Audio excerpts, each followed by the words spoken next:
નમસ્કાર, હું રેશમા. અમારા ખાસ કાર્યક્રમ ડે સ્પેશિયલમાં આપનું સ્વાગત છે. તો અત્યારે જે પ્રકારે આપણે જોઈએ છીએ કે રાજકારણની જ્યારે વાત કરવામાં આવે કે રાજકીય રીતે કોઈ પણ એવી વાત આવે છે, કોઈ એવો મુદ્દો આવે છે, તો જરૂરથી ઘણા બધા એવા સવાલો ઊભા થતા હોય છે. અને તેમાં પણ જો કોઈ એવી સંસ્થા તરફથી કે કોઈ એવા વ્યક્તિત્વ તરફથી કે કોઈ એવી વ્યક્તિ તરફથી કે કોઈ એવા પક્ષ તરફથી જો કોઈ સ્ટેટમેન્ટ આપવામાં આવતું હશે તો તે હંમેશા ચર્ચાનો વિષય બનશે. પણ જ્યારે સુપ્રીમ કોર્ટની જો વાત કરવામાં આવે કે સુપ્રીમના હંમેશા આપણે ચુકાદાઓ જોયા છે અને એવા ચુકાદાઓ કે જે ઐતિહાસિક ગણાય છે અને ઐતિહાસિક ચુકાદાઓના સાક્ષી પણ આપણે હંમેશા રહ્યા છીએ. તેની વચ્ચે સવાલ અત્યારે એ આવ્યો છે કે રાજકારણ ઉપર સુપ્રીમ કોર્ટ દ્વારા ટિપ્પણી કરવામાં આવી છે અને રાજનીતિનું અપરાધીકરણ રોકવાના મામલે સુપ્રીમે હાથ ઊંચા કર્યા છે. રાજકારણમાંથી અપરાધને દૂર કરવા માટે અમે નિષ્ફળ છીએ તેવું સુપ્રીમ કોર્ટે કહ્યું છે. કોર્ટ અફસોસ વ્યક્ત કર્યો છે અને કહ્યું છે કે અમે કાનૂન બનાવી નથી શકતા.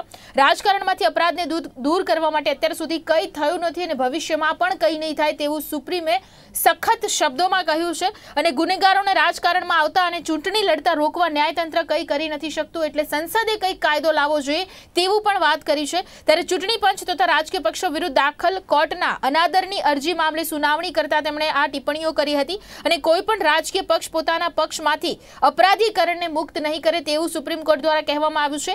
એક પણ રાજકીય પક્ષને કાનૂન બનાવવામાં રસ નથી અને પક્ષો સ્વચ્છ ઉમેદવારો ક્યારેય મૂકશે નહીં તેવી પણ વાત કરવામાં આવી છે. સવાલો અહીંયા જ્યારે એ દાગી નેતાઓની છે કે એ ગુનેગારોની છે કે જે લોકો સતત સુપ્રીમ કોર્ટ દ્વારા અત્યારે ટિપ્પણીઓ કરવામાં આવી છે, તેમણે એમ પણ કહ્યું છે કે કેટલા સમય સુધી બહુ જ જઘન્ય અપરાધ કરેલા હોય કે બળાત્કારના કેસ હોય કે એવા ઘણા બધા કેસીસ હોય તે જેના ઉપર નોંધાયેલા હોય તે વ્યક્તિ પણ ઇલેક્શન લડે છે અને ચૂંટે છે અને એક એવા પદ ઉપર બેસે છે. કેટલા સમય સુધી કોર્ટની કાર્યવાહી કેટલી લાંબી ચાલે છે તેનાથી આપણે સૌ કોઈ જાણીએ છીએ અને જાણકાર છીએ. તેવી પરિસ્થિતિમાં તે વ્યક્તિનું જે કાર્યકાળ હતો, જે ચૂંટીને આવ્યો છે અને તેને પ્રતિનિધિ બનાવવામાં આવ્યો છે, તે પણ પૂર્ણ થઈ જાય છે. એટલા માટે એક બાજુ જોઈએ તો એવું કહી શકાય કે કોઈ જઘન્ય અપરાધ કરનારો, એક અપરાધિક કામગીરી કરનારો, એવું વિચારસરણી રાખનારો નેતા બને છે અને તે રાજકીય રીતે લોકો ઉપર રાજ કરે છે. આ પ્રકારની જે વાતો સુપ્રીમમાં કરવામાં આવી છે તે અત્યારે ટિપ્પણી તો કરી છે, પણ તેની સાથે સાથે ઘણા સવાલો છે કે શું રાજકારણમાંથી ક્યારે પણ અપરાધીકરણ કે જે અપરાધીઓ ચૂંટણી લડતા કોઈ રોકી જ નથી શકવાનું? આ જ સવાલની સાથે આ ચર્ચાને આગળ વધારી. આ ચર્ચાઓ મારી સાથે ડોક્ટર શિરીષ કાશીકર અને મનસ્વી થાપર જોડાવશે. આપનું ખૂબ ખૂબ સ્વાગત કરું છું ગુજરાત ન્યૂઝમાં. મનસ્વીજી, સૌથી પહેલા આપની પાસે આવીશ અને કહીશ કે જે પ્રકારે આપણે જોઈએ છીએ કે વડાપ્રધાન નરેન્દ્ર મોદીની જો વાત હોય કે સરકારની વાત હોય, ઘણા મોટા એવા દાવાઓ કરવામાં આવે છે કે અપરાધીકરણ રાજકારણથી દૂર રાખીશું. પણ જો પાછલા ઇલેક્શનમાં જોઈશું અને તેના ઉમેદવારોની ઉપર જો નજર કરી લઈએ તો જેમાં 2004માં લોકસભામાં 150 દાગી સાંસદો તેમજ 2009માં 158 અને હાલ સંસદમાં 185 સાંસદો દાગી છે. આ કોઈ જ પ્રકારે જે નિયમો અને જે ખાસ નિયમોને સાઈડમાં મૂકીને જ્યારે અહીંયા ટિકિટ આપવામાં આવે છે અને ઇલેક્શન લડાવવામાં આવે છે, તો આ બધા દાવાઓ કેમ કરવામાં આવે છે કે રાજકારણમાંથી અપરાધીકરણ કરનારા લોકોને દૂર રાખવામાં આવે છે? આપની પ્રતિક્રિયા. हेलो जी. देखिए, अशोक जी शायद अब आ गए हैं.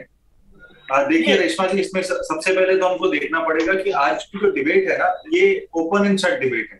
ये डिबेट शुरू होते ही खत्म हो जाती है क्योंकि हमारे राजनेता जो हैं वो कभी भी ऐसा कानून नहीं लाएंगे जिसमें ईमानदार लोग, जिसमें सच्चे लोग, जिसमें भ्रष्टाचार मुक्त से जो अंडरस्टैंडिंग वाले लोग होते हैं वो लोगों को राजनीति में लाया जाए.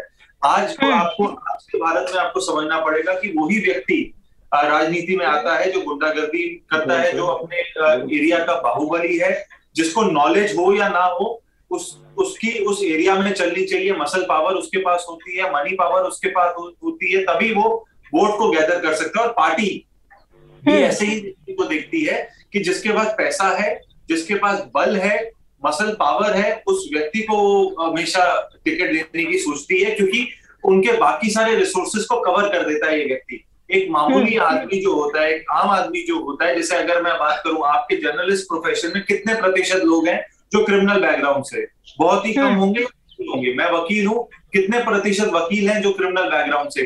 ना के बराबर हो. कितने प्रतिशत डॉक्टर हैं जो क्रिमिनल बैकग्राउंड से? ना के बराबर हो. कितने प्रतिशत आर्किटेक्ट जो क्रिमिनल बैकग्राउंड से? ना के बराबर हो. पर हमारे देश के पार्लियामेंट जो कानून बनाता है उसमें लगभग 50% से कम जो एमपी हैं हमारे वो क्रिमिनल बैकग्राउंड के थ्रू आते हैं। तो इसका मतलब क्या बताया जाता है कि 21वीं सदी का जो देश है, 21वीं सदी का जो हमारे देश का बैच है, जो 2019 का जो बैच आया है पार्लियामेंटेरियंस का, हम लोगों ने क्रिमिनल्स को चुना है। 50% लोग जो क्रिमिनल बैकग्राउंड से आते हैं वो हम लोग चुनते हैं। तो हम लोग जब चुनते हैं तो हम लोग किस तरीके से चुनते हैं? हम लोग उसकी एजुकेशन क्वालिफिकेशन नहीं देखते, हम लोग उसके क्रिमिनल बैकग्राउंड को चेक नहीं देखते। हम लोग क्या करते हैं, हवाई बातों में अपनी जो सबसे कीमती चीज है इस लोकतंत्र में, अगर हमारे पास सबसे कीमती कोई चीज है वो है वोट करने की ताकत। पर इस वोट करने की ताकत को हम सही तरह इस्तेमाल नहीं करते। एक मोबाइल खरीदने से पहले रेशमा जी, आपने, मैंने और तमाम दर्शकों ने कितनी बार रिसर्च की है कि कितना जीबी है इसका, कितना कैमरा है इसका, कितना इसकी रैम है, कितना मेगापिक्सल इसका कैमरा है, इसकी बैटरी साइज क्या है। ये हम एक फोन खरीदने से पहले इतनी सारी रिसर्च करते हैं। एक गाड़ी खरीदने से पहले आजकल हम सोचते हैं पेट्रोल की खरीदे, डीजल की खरीदे, इलेक्ट्रिक व्हीकल खरीदे, कौन सी हम खरीदे। एक एमपी को इलेक्ट करने से पहले, एक एमएलए को इलेक्ट करने से पहले हम कुछ भी सोचते नहीं है। उसका बैकग्राउंड रिसर्च नहीं करते, उसका कल्चरल रिसर्च नहीं करते। हम लोग किस तरीके से बट जाते हैं, हिंदू मुस्लिम में बटते हैं, हम भाषा में बटते हैं, हम कास्ट में बटते हैं, और पैसों के हिसाब से कई लोग वोट कर देते हैं। तो ये बटने बटाने की राजनीति में कहीं ना कहीं हम देश को बांटते हैं। ये ना सोच के हम जो वोट करते हैं उससे कहीं ना कहीं हम लोग इस तरीके के देश की तरफ जा रहे हैं जहां पे क्रिमिनल्स हमारे देश को रूल करते हैं, क्रिमिनल्स हमारे देश को चलाते हैं, और फिर हम लोग उनकी जियाजोरी करते हैं, फिर वो रिबन काटते हैं। आपने देखा होगा जो बाहुबली पिछले 25-30 सालों में अपने किसी ने कोई हाफ मर्डर किया है, किसी ने फुल मर्डर किया है, किसी ने रेप के चार्जेस, ऐसे लोगों को आमंत्रण दिया जाता है पार्टी में, उनका बाहुबल बढ़ता है, उनका पैसे की वृद्धि बढ़ती है ईयर ऑन ईयर। और एक आम आदमी जो आज भी 10,000 15,000 रुपए कमाता होगा, वो आने वाले 5 साल में भी उतना ही कमाएगा, उसकी ग्रोथ नहीं होती। तो इन लोगों की ग्रोथ होती है, और ये हम लोग देश को एक अनसेड रूल की तरह चल रहे हैं कि आप जितने गलत काम करते हो उतना ज्यादा पॉलिटिकल पार्टीज आपको वेलकम करती है। ऐसा नहीं है कि कांग्रेस नहीं करती, बीजेपी भी करती है, कांग्रेस भी करती है, और लगातार।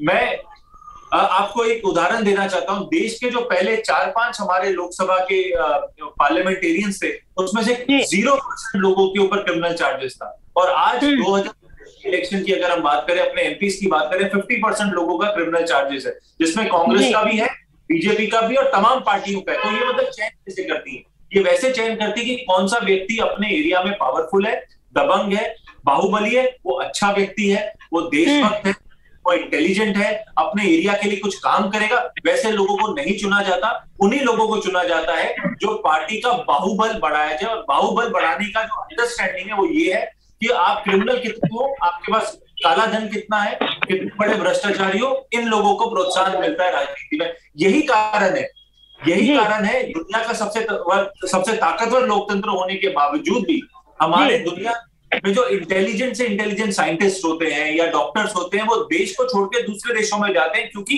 पॉलिटिकल अपॉर्चुनिटी उनको नहीं मिलती। पॉलिटिकल वैक्यूम जो है वो कहीं ना कहीं भ्रष्ट क्रिमिनल बैकग्राउंड वाले लोगों को मिलता है। इसको बदलने की जरूरत है, और ये बदलना मैं राजनेताओं से एक्सपेक्ट नहीं करता कि बदला जाए।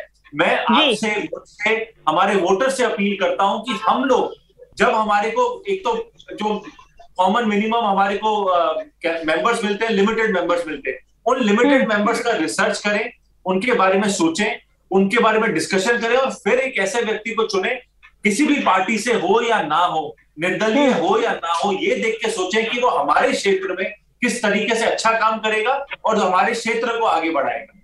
जी મનસ્વીજી જે પ્રમાણે કહ્યું તે રીતે એકદમ વાત સાચી છે, તેમની સાથે સહમત પણ થઈએ છે।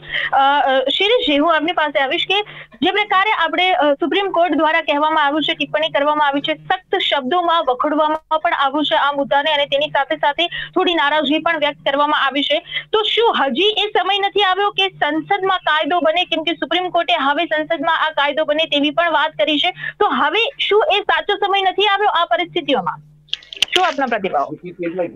તમે જે ફેક્ટ્સ એન્ડ ફિગર્સ આપ્યા અને મનસ્વીએ પણ જે વાત કરી, એ જોતા તો પ્રશ્ન પહેલો એ થાય કે આ કાયદો કોણ બનાવશે? તો જો કાયદો બનાવવામાં આવે તો પછી તો મારે મારા પગ ઉપર જ કુવાડી મારી લેવાની વાત થઈ ને, અને હું મારા પગ ઉપર કુવાડી કઈ રીતે મારું? પણ હું માનું છું કે એટલું બધું પણ ચિત્ર જે છે એ એટલું ગ્રીન પણ નથી। એના અનેક કારણો છે, આપણે એની ચર્ચા કરીએ। સૌથી પહેલી વાત, એવું બિલકુલ જરૂર નથી. મનસ્વીની એક વાત સાથે હું થોડો આંશિક અસહમત છું. એમણે જે કહ્યું કે માત્ર મની પાવર, મસલ પાવર કે બાહુબલી છે એ લોકોને જ રાજકારણમાં પ્રમોટ કરવામાં આવે છે, એવું નથી. આપણી આસપાસ ઘણા બધા એવા લોકો છે જે બિલકુલ કોઈ પણ પાર્ટીમાં ગ્રાસરૂટ લેવલના કાર્યકર્તા તરીકેથી કામ શરૂ કર્યું હોય અને એ લોકો પછી અત્યારે મિનિસ્ટર્સ હોય કે ભૂતકાળમાં પણ મિનિસ્ટર રહ્યા હોય, એક ધીરે ધીરે એમની પદોન્નતિ થઈ હોય, જાહેર જીવનમાં એમનું જાહેર જીવન બિલકુલ બેદાગ રહ્યું હોય. હા, એવું ચોક્કસ બને છે. આપણે જાણીએ છીએ કે જ્યારે જે પાર્ટી સત્તામાં નથી હોતી, જે વિરોધ પક્ષમાં હોય છે, એ જ્યારે વિરોધમાં હોય છે ત્યારે એને એવા ઘણા બધા કાર્યક્રમો, એવા ઘણા બધા કામો, એવા ઘણા બધા રેલીઓ, ધરણાઓ કરવાના થતા હોય કે જેમાં એને સરકાર સાથે સીધું સંઘર્ષમાં આવવાનું થાય, સત્તા સાથે સંઘર્ષમાં આવવાનું થાય. એમાં એવું થતું હોય છે કે એવા જ્યારે ઘટનાઓ બને ત્યારે એ વ્યક્તિઓ ઉપર કે સંગઠનો ઉપર સરકાર એવા ચાર્જ લગાડી દે અને એમને કાં તો અંદર કરી દે, કાં તો એમને બહાર નીકળવા મુશ્કેલી થઈ જાય. એવા પ્રકારના જે છે એ કાયદા કાનૂન જે છે, નિયમો એની પર લાગી જાય અને પછી એ વ્યક્તિની જે પોલિટિકલ કરિયર છે એ ડગમગી જાય. રાઈટ, એવું પણ થતું હોય છે.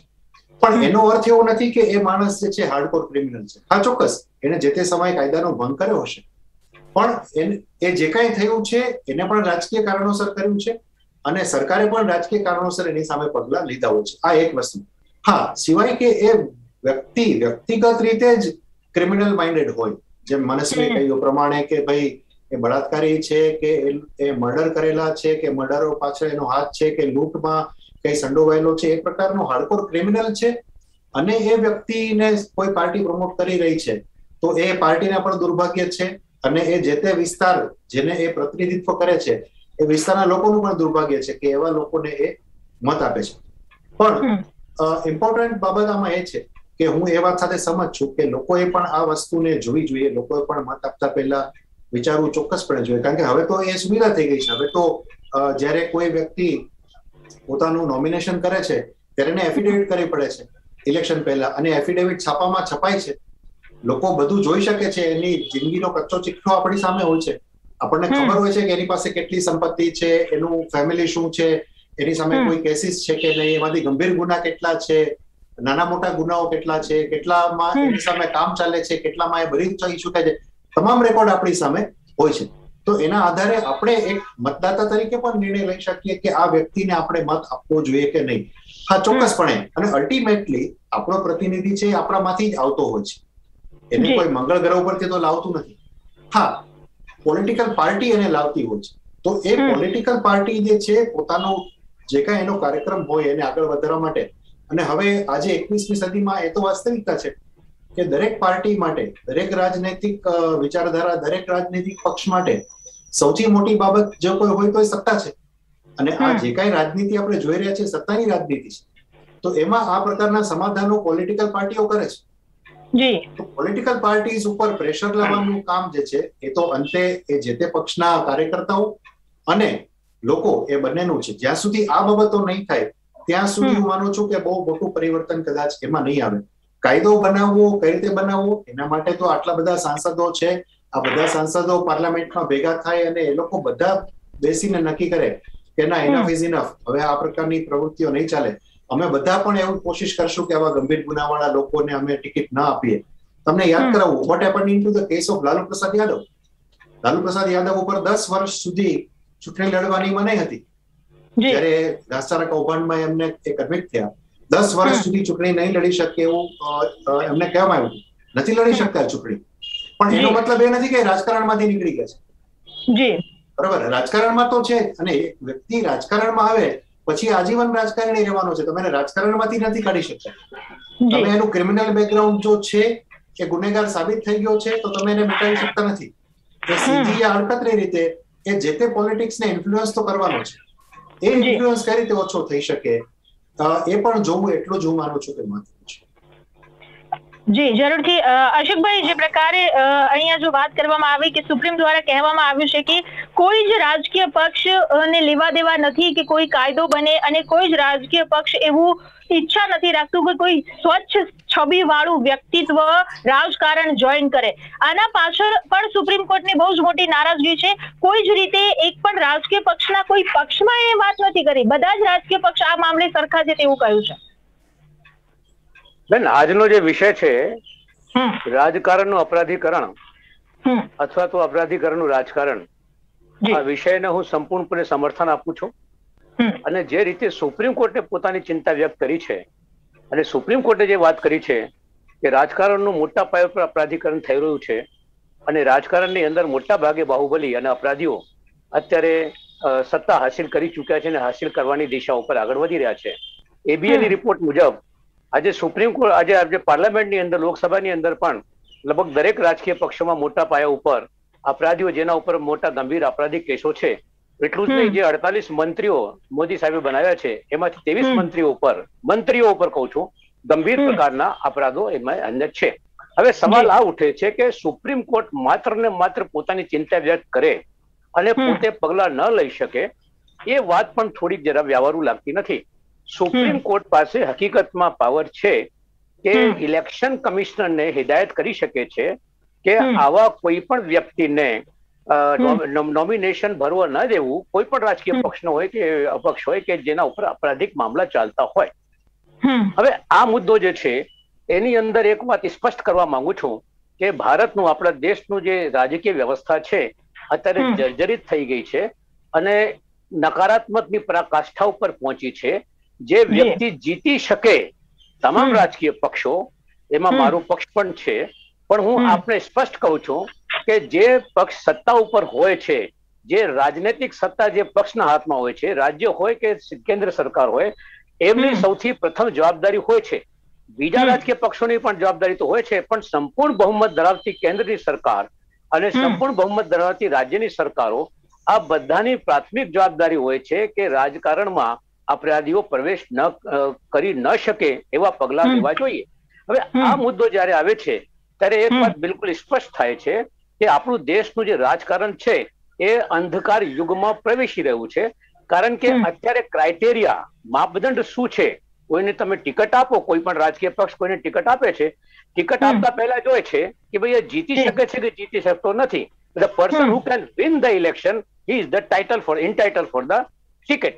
આ પ્રકારનું વલણ જે અપનાવવામાં આવી રહ્યું છે, આજથી 25 વર્ષ પહેલા આ પ્રકારનું વલણ નહોતું. રાજકીય પક્ષ જોતા હતા કે ભાઈ યોગ્ય વ્યક્તિ યોગ્ય જગ્યા ઉપર પહોંચે એનું ધ્યાન રાખતા હતા અને સામેથી જઈને, હું આપને કહું તો મારા પક્ષની વાત કરું છું, પંડિત જવાહરલાલ નહેરુ હોય કે ઇન્દિરા ગાંધી હોય, ઇવન રાજીવ ગાંધી સુધી, અમારા પક્ષના લોકો સાચા લોકો પાસે પોતે જઈને કહેતા હતા કે ભાઈ તમારી ચૂંટણી લડવાની છે. અને હવે 25-30 વર્ષથી પરિસ્થિતિ એવી થઈ ગઈ છે, એમાં બધા જવાબદાર છે. હું જવાબદારીમાંથી છટકવા નથી માંગતો રાજકીય પક્ષના કાર્યકર્તા તરીકે, પણ આપને યાદ આપવા માંગુ છું કે જે રાજકીય પક્ષ સત્તા પર હોય છે એની સૌથી મોટી ને પ્રાથમિક જવાબદારી છે. અત્યારે તો જે જીતી શકે એને ટિકિટ મળે છે. હવે આજના જમાનામાં જીતી કોણ શકે? ડાકુ ફૂલન દેવી, જેને લગભગ 24 લોકોને જાહેરમાં હત્યા કરી હતી, એ લોકસભામાં ઉભી છે ને જીતી જાય છે. કારણ કે ત્યાં લોકો વોટ આપે છે લાગણીઓ દ્વારા સંચાલિત થઈને. કેટલીક જગ્યાઓ પર પૈસાથી વેચાય છે, કેટલાથી વેચાય છે. એટલે અત્યારનું જે રાજકારણ છે કલુષિત થઈ ગયો છે. અને હું વધારે કહેવા નથી માંગતો, એટલે આપણા દેશના જે ગૃહપ્રધાન છે, આપણા દેશના ગૃહપ્રધાન ઉપર પણ ગંભીર પ્રકારના આરોપો હતા. હવે કોર્ટે કઈ રીતે છોડી દીધી, શું થયું એની ચર્ચામાં જવા નથી માંગતો. એટલે મંત્રીઓ હોય કે પછી ગૃહમંત્રીઓ હોય કે ઇવન હું આપને કહેવા માંગુ છું કે આપણા દેશના વડાપ્રધાન સામે પણ ઉંગલીઓ ચેતાઈ હતી અને ઘણી વાર આવું થયું છે. એટલે આખીને આખો તંત્ર જે છે રાજકારણનું, એની અંદર મારા પક્ષની સૌથી મોટી જવાબદારી એટલા માટે કહેવા માંગુ છું કે સૌથી જૂનો મારો પક્ષ છે આ દેશમાં. આ દેશમાં આઝાદીની લડાઈથી માંડીને ભારતના સંવિધાનને લાગુ કરવાની જવાબદારી મારા પક્ષની હતી. અત્યારે અમે કમજોર થયા છે, છતાં પણ અત્યારે અમારી મુખ્ય જવાબદારી હોય છે. હું આ વાતને સમર્થન આપું છું જે સુપ્રીમ કોર્ટે કાલે કીધું છે કે રાજકારણનું અપરાધીકરણ રોકવું જોઈએ. એના માટે કાં તો સુપ્રીમ કોર્ટે પોતે પગલા ભરવા જોઈએ, કાં તો પછી સત્તાધારી પક્ષે ભારતના બંધારણમાં સુધારો કરવાનું બિલ લાવવું જોઈએ અથવા તો કાયદો લાવવો જોઈએ. અગર ભારતની સરકાર એટલે ભારતીય જનતા પાર્ટીની સરકાર લોકસભામાં બિલ લાવશે તો મારો પક્ષ એને ટેકો આપશે.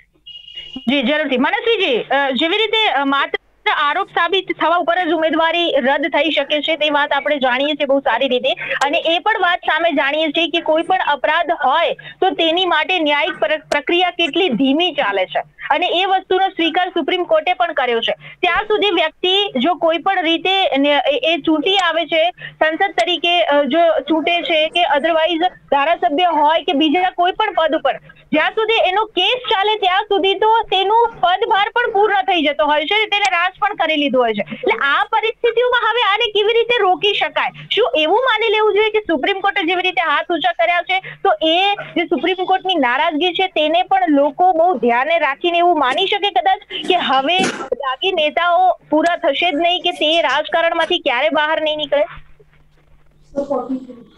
देखिए रेशमा जी, पहली बार है आपकी डिबेट में ऐसा हो रहा है कि हम लोग एक एनालिसिस क्या कर रहे हैं, पॉलिटिकल एनालिसिस नहीं है, पर एक एनालिसिस क्या है कि सब हेल्पलेस है, सुप्रीम कोर्ट हेल्पलेस है, राजनेता हेल्पलेस है, राजकीय विश्लेषक हेल्पलेस है, एंकर हेल्पलेस है कि कुछ नहीं हो सकता. एक स्थिति इस तरीके से बनाई गई जा रही है जहां कुछ नहीं हो सकता. विपक्ष बोल रहा है कि जिम्मेदारी पक्ष की है, पक्ष बोलता है कि विपक्ष ने इतने सालों में कुछ नहीं किया तो अब भी हम भी नहीं करेंगे. राजकीय विश्लेषक ये बोल रहे हैं कि 50-50 है, चलो चलेगा, कोई बात नहीं. सुप्रीम कोर्ट बोल रहा है हमारी अभी ताकत नहीं, हम क्या करें, पॉलिटिकल विल की जरूरत है. तो कहीं ना कहीं हम लोग ना एक इस तरीके के अंडरस्टैंडिंग में आ चुके हैं जहाँ पे हेल्पलेसनेस सी हमको दिखाई दे रही है. अब मैं इसका एक आपको उदाहरण देखता हूँ. 2009 में 30% लोग थे जो क्रिमिनल बैकग्राउंड से आए थे. 2014 में 34% थे जो क्रिमिनल बैकग्राउंड से आए, और 2019 में ये 34 से बढ़ के 43% हो गए जो क्रिमिनल बैकग्राउंड से आए. अब मैं आपको दूसरा एक एनालिसिस बताता हूँ. एक एनालिसिस ये बताता हूँ कि कांग्रेस के जो 2019 में 51 एमपी चुने गए थे तो उसमें से 27 का क्रिमिनल बैकग्राउंड था, मतलब 57% उनका भी क्रिमिनल बैकग्राउंड था. तो अभी बीजेपी के प्रवक्ता तो है नहीं, बीजेपी के भी प्रवक्ता का 47% के आसपास का क्रिमिनल बैकग्राउंड के लोग थे. तो कहीं ना कहीं कांग्रेस अभी ये बोल रही है कि बीजेपी जिम्मेदार है. मेरा सवाल ये आता है कि जो भी जिम्मेदार है, नहीं बीजेपी जिम्मेदार है ऐसा हमने नहीं कहा. देखिए हमने ये कहा सत्ताधारी. अभी देखिए अशोक जी आप सीनियर हैं, मैं आपके बीच में बोला नहीं था, मेरे बीच में मत बोलिए, पर आपने एक सवाल उठाया है कि बीजेपी जिम्मेदार नहीं है. आपने ऐसा नहीं कहा. सवाल ये कोई जिम्मेदार नहीं, किसी एक ने भी जिम्मेदारी, किसी एक ने भी अपनी जिम्मेदारी सही तरीके से निभाई होती तो आज रेशमा जी, शिरीष जी और मैं डिस्कस ये कर रहे होते कि लोकतांत्रिक प्रतिक्रिया में भारत एक ऐसा देश है जहां पे कोई क्रिमिनल पार्लियामेंट में नहीं है.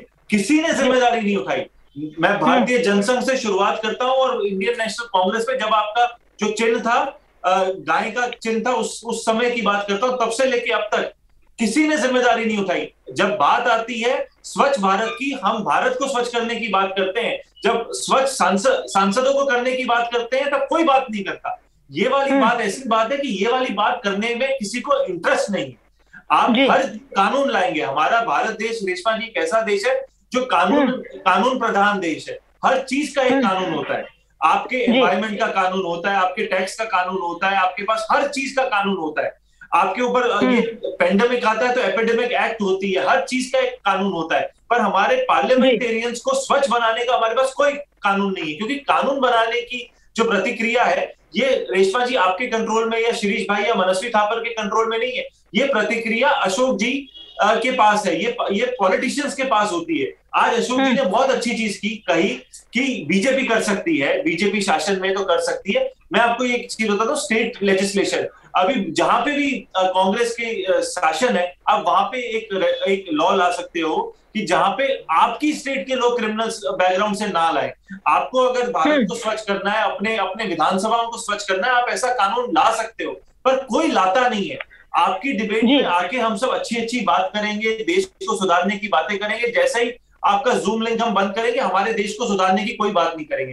पहल उठानी पड़ेगी. और अगर इस चीज पे कोई भी सीरियस है, अभी संसद का सत्र चल रहा है, वहां पे आप मूव करिए, आप मोशन मूव करिए कि हमारे स्वच्छ भारत के साथ साथ स्वच्छ सांसद प्रतिक्रिया शुरू करनी चाहिए. आप मूव करिए. ये मूवमेंट की ताकत शिरीष भाई और मनस्वी थापर में नहीं है. रेशमा जी, हम भी सवाल उठा सकते हैं, सवाल के सॉल्यूशन दे सकते हैं, पर ये जो मोशन उठाने की ताकत है, आप बॉयकॉट करना बंद करिए. आप उठाइए ये सवाल बहुत ही गंभीर सवाल है. ये देश को आगे बढ़ाने का सवाल है.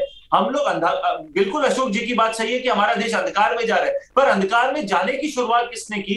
और मैं ही कांग्रेस पे टिप्पणी नहीं करना चाहता, पर अभी अंधकार में जा रहा है तो इसकी जिम्मेदारी किसकी है? हमारी है। हम 3 अगर पैनल पे बैठे, हमारी जिम्मेदारी, क्योंकि ये देश हमारा है। चाइना से कोई नहीं आएगा, चाइनीज आके हमारे देश को आगे नहीं बढ़ाएंगे, स्वच्छ नहीं करेंगे। पाकिस्तानी आके हमारे देश को, पार्लियामेंट को स्वच्छ नहीं करेंगे, वो आके अटैक ही करेंगे। अब हमारे को हमारा पार्लियामेंट स्वच्छ बनाना है, तो इसके लिए आपको पहल करनी चाहिए। और ये पहल अगर सुप्रीम कोर्ट बोलता है कि मेरे हाथ खड़े हो गए हैं, तो पार्लियामेंट में आपकी पार्टी में आप लिखिए, आप सोनिया जी को बोलिए कि आप ऐसा रेजोल्यूशन क्यों नहीं पास करते पार्टी में, और सवाल उठाइए। पार्लियामेंट में जब ये सवाल उठाएगा तब इसकी गूंज जो है पूरे देश के कोनों तक पहुंचेगी। पर इसकी गूंज को पहुंचाने के लिए हमारी जिम्मेदारी होनी चाहिए। हम लोग बातें करना बंद करें और कुछ कार्य करने की बात करें। आज देखिए हमारे देश का स्तर क्या हो चुका है। 43% 2019 में पार्लियामेंटेरियंस हमारे करप्ट थे, हमारे क्रिमिनल बैकग्राउंड से थे। तो हमारा कानून कैसे बनेंगे? हमारा कोई भी कानून फुल प्रूफ नहीं बनेगा, हर एक कानून फ्रैक्चर्ड बनेगा, जिसमें इनको फायदा मिलेगा, देश को फायदा नहीं मिलेगा। શેરીજી, છેલ્લે આપની પાસેથી ટૂંકમાં જાણવા માંગીશું કે ખાસ અહીંયા જવાબદારીની જ્યારે વાત જ આવી છે, તો જવાબદારી કોની કેવી રીતે નિભાવે અને 100%નું પરિણામ શું મળી શકે ટૂંકમાં?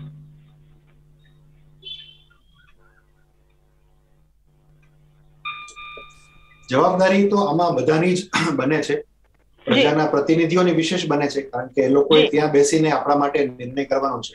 એટલે જેટલા મેં અગાઉ પણ કહ્યું કે જેટલા પાર્લામેન્ટેરિયન્સ છે, પછી કોઈ પણ પાર્ટી ન હોય, એ બધાએ જ આ બાબત ઉપર ગંભીરતાથી વિચાર કરવો પડે, તો જ એના પર આગળ કોઈ કામ થાય. અને બીજું કે આપણે પણ એક જનતા તરીકે, મતદાર તરીકે આપણે પણ એ વિચારવું પડે કે આપણે એવો પ્રયત્ન કરીએ કે ઓછામાં ઓછા ક્રિમિનલ બેકગ્રાઉન્ડ વાળા લોકોને આપણે ચૂંટીને મોકલીએ. જો આપણે જ એમને ચૂંટવાનું બંધ કરી દઈશું, આપણે એમને મહત્વ નહીં આપીએ, તો પોલિટિકલ પાર્ટીને આપોઆપ સુધરી જવું પડશે કે ભાઈ ભલે સત્તાનો ખેલ છે, પણ લોકો આવા લોકોને પસંદ નથી કરતા, તો આપણે એના કરતા સારા લોકોને કરીએ. તો એ પ્રક્રિયા ધીમે ધીમે આપોઆપ શરૂ થશે. જી, જરૂરથી આપણી પાસે સમય પૂર્ણ થઈ રહ્યો છે. દર્શક મિત્રો, મહત્વની વાત કે સુપ્રીમ કોર્ટ દ્વારા નારાજગી વ્યક્ત કરવામાં આવી છે. રાજકારણમાંથી અપરાધને દૂર કરવા માટે અમે નિષ્ફળ સાબિત થઈ રહ્યા છે. હવે અમે એવી આશા જરૂરથી રાખી શકીએ કે અમે સંસદને કહીએ કે કાયદો બનાવે અને જરૂરથી આ જે અપરાધીકરણ જે રાજકારણમાંથી છે તેને જો દૂર કરે, તો કદાચ આપણે સારું એવું ભારત જોઈ શકીએ તેમ છે. આ તમામ પ્રકારની ચર્ચાઓ મારી સાથે મનસ્વી થાપર, અશોક પંજાબી અને ડોક્ટર સુરેશ કાશીકર જોડાયા હતા. Thank you very much. ધન્યવાદ. તો દર્શક મિત્રો, ફરીથી મળીશું એક નવા વિષય પર ચર્ચા કરવા. ત્યાં સુધી રજા આપશો. નમસ્કાર.